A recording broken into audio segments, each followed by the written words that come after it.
Hey everyone, this is Dr. Walker. This is video 45C called Non-Isolated Systems. In this video, I want to talk about systems, which is something that I've been doing kind of loosely over the past few videos. And so I want to introduce the idea of isolated versus non-isolated systems and how it ties into conservation of energy. This is also a different way that you'll see conservation of energy written, so I just wanted to make sure to go over it. An isolated system is one in which there is no energy transfer across the boundary of the system. The idea is that you have to define what the system consists of. In a lot of cases, the system consists of your object and then the ground. So if there's nothing external to that acting on it, then that's going to be an isolated system. If we don't have any non-conservative forces acting, we can write conservation of energy as follows. The change in kinetic energy plus a change in potential energy equals 0. This is just a different way to write conservation of energy. We've seen it as K initial plus U initial equals K final plus U final. So in the way we write it over here, all we've done is we've subtracted the initial energies to each side. When you have final minus initial, that's equal to a change in energy. So that's why we have it written this way. Sometimes in physics too, you'll see conservation of energy written this way. So I just want you to know it's the exact same thing.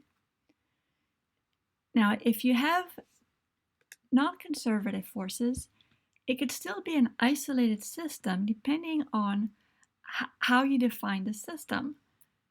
So in this case over here, let's say that we had air resistance present, but let's say that we define our system as all of the air and everything and the object and the ground and everything, then it could still be internal to the system. Now the thing about the non-conservative force is we know that it changes the internal energy of the system.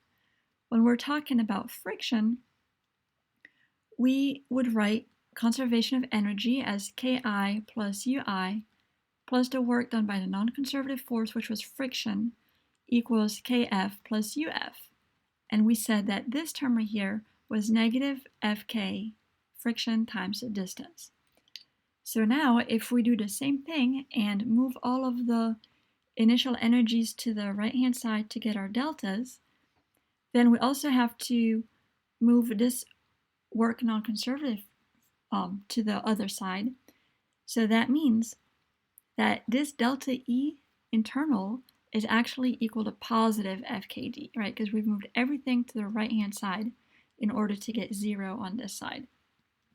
So when we have a non-conservative force, then this term here is going to be a positive term because the internal energy is going to have increased, so this term goes up, while either the kinetic and or the potential energy might decrease as the internal energy of the system goes up.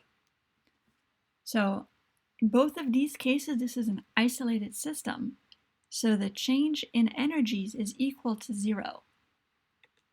The change in energy of the system is equal to 0.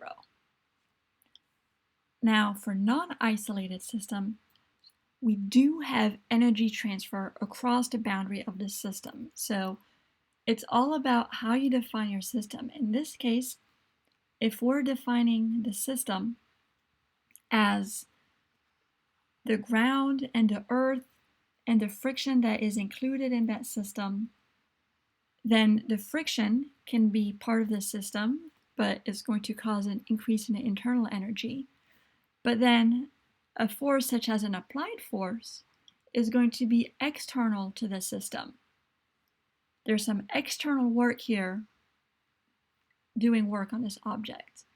So instead of the sum of all the changes in energies equal to 0, it's going to equal to the work done by the external force. So we can say that for a non-isolated system, there's some external work that is going to change the total energy of the system. We're going to do an example of this in the video that follows.